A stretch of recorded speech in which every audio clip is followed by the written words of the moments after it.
Olá a todos e todas, eu me chamo Jéssica Miranda da Silva e eu sou mestranda do PPG Pax da UFRJ.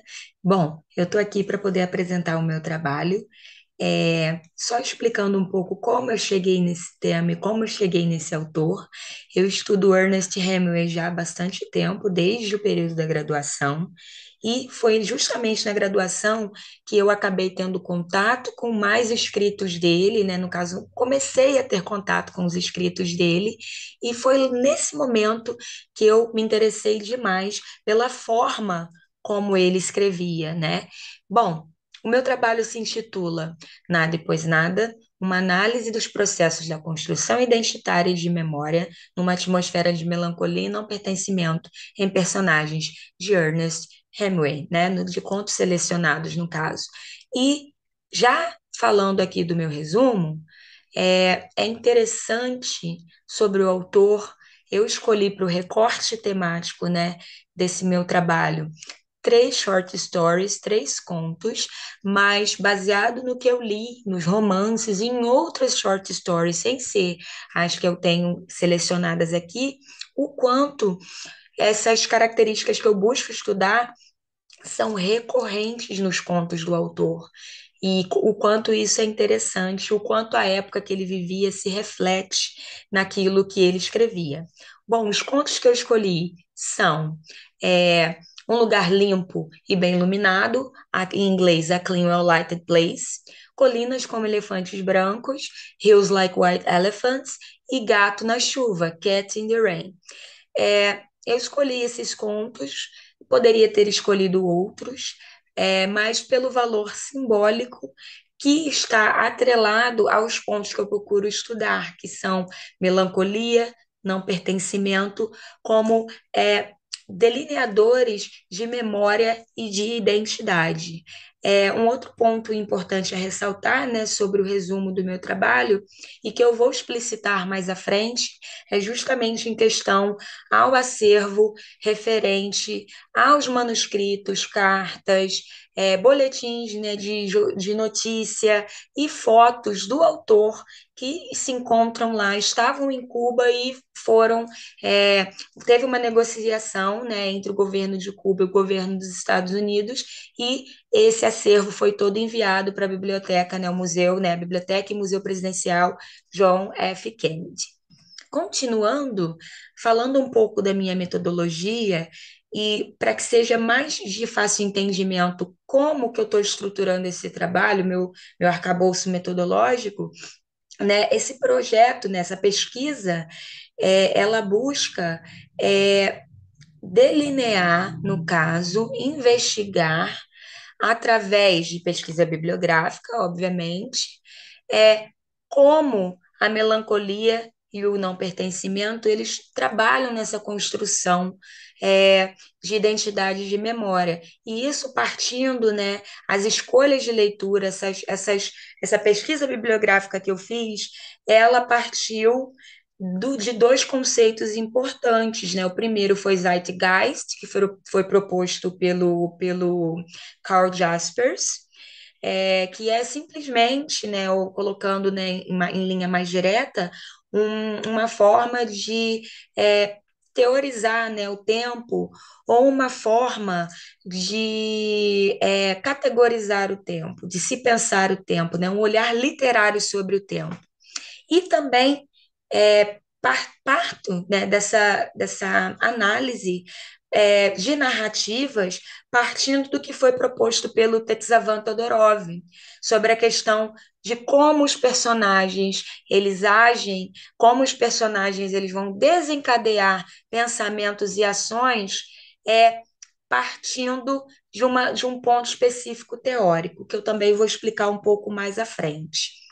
Bom, falando mais especificamente aqui da análise das narrativas nesses três pontos que eu escolhi, é, de acordo com Todorov, né, ele fala sobre essa questão de que a narrativa ela precisa ter uma intriga. Essa intriga seria nada mais, nada menos do que um problema.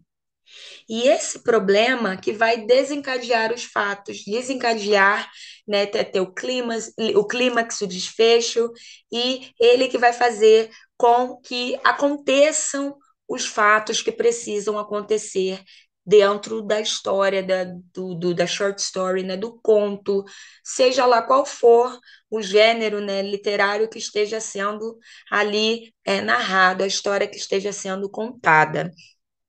É, já de acordo com Jaspers e com Stig Miller, né, eles vêm propondo essa questão da imperfeição da existência, né, que seria justamente atrelado a essa questão da intriga.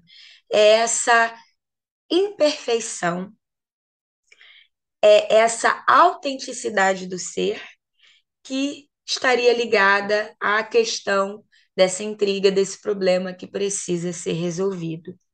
E eu ilustro esses postulados teóricos com essa passagem aqui do meio do A Clean Well Lighted Place, né? Um lugar limpo e bem iluminado, né?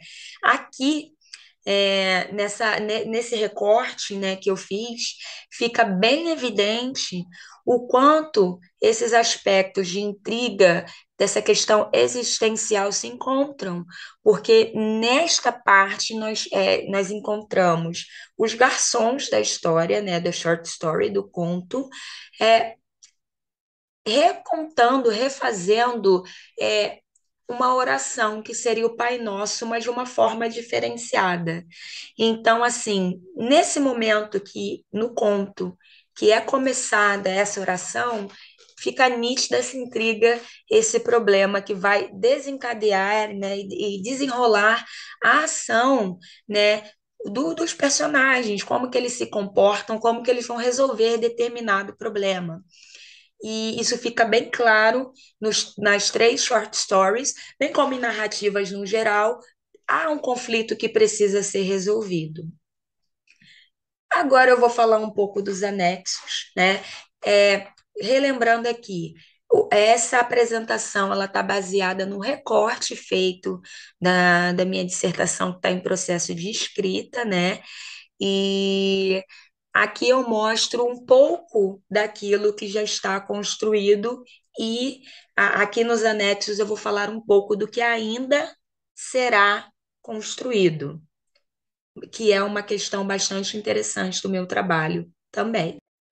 Bom, voltando aqui a falar, né, dos anexos, né, começando na realidade, eu trago aqui o recorte, né, de um boletim de notícias, né, que está presente nesse acervo da biblioteca, né, do Museu e Biblioteca e Museu Presencial do John F. Kennedy. É, aqui nós podemos ver como o Hemingway era visto pelo mundo, por aqueles que estudavam seus trabalhos, seus textos, suas short stories, né, seus contos, seus romances, como ele era visto daquela. é, fora do âmbito dele, né, daquele aspecto dele como autor, como ele era visto pela sociedade. Esse é um outro ponto que eu busco estudar no meu trabalho, que explicita como que ele era visto e também como a sociedade e a época que ele vivia, por isso mesmo a escolha do conceito, né, do Jaspers de Zeitgeist, é, como o que ele vivia, como que estava ao redor, influenciava na forma como ele escrevia e como essa forma que ele escrevia é, estava atrelada ao delineamento de memória e das narrativas, né, da identidade dos personagens que ele criou. Bom, eu escolhi esse boletim, né, de notícia um pouco propositalmente, porque foi lançado na data do meu aniversário, não do meu primeiro aniversário, mas do segundo, né? Eu tinha 1 ano de idade quando esse boletim foi lançado, e aqui a gente tem um panorama de como Hemingway era visto, né, pela sociedade da época. O meu trabalho também, ele precisa, né, de contato mais direto com esse material, uma proposta que eu pretendo, né, levar adiante, que é ir até a biblioteca e ter contato com as obras, com os manuscritos do autor, já fui permitida, já recebi a permissão da biblioteca, inclusive, mas voltando a falar mais estritamente aqui, o que eu pretendo, isso é um ponto de inedição e de valorização patrimonial, no meu trabalho, eu pretendo, na investigação desses boletins de notícias, manuscritos e cartas, ver tanto como a sociedade enxergava o autor e também como o autor utilizava a atmosfera da época que ele vivia para poder escrever. E eu falo um pouco sobre isso, comento um pouco sobre isso quando falo dessa característica herdada, né, do discurso jornalístico, essa brevidade, essa forma pela qual o autor procurava narrar ali, fazer ficção, né, e etc. Bom, esses eram os pontos principais que eu procurei trazer aqui na minha apresentação.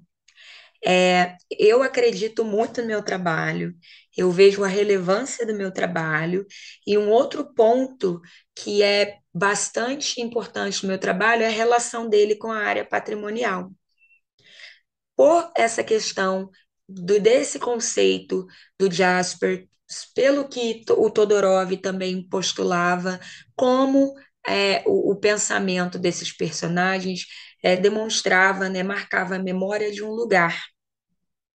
Isso é muito interessante e eu acredito que é uma inedição, porque de todos os trabalhos sobre Hemingway que eu li, esse é o mais específico que fala, né, sobre patrimônio e sobre essa relação dos personagens com o local ao qual eles estavam, né, enquanto os fatos eram narrados. Bom, eu agradeço por todos que assistiram até aqui, pela oportunidade de estar apresentando esse trabalho. Muito obrigada e até mais.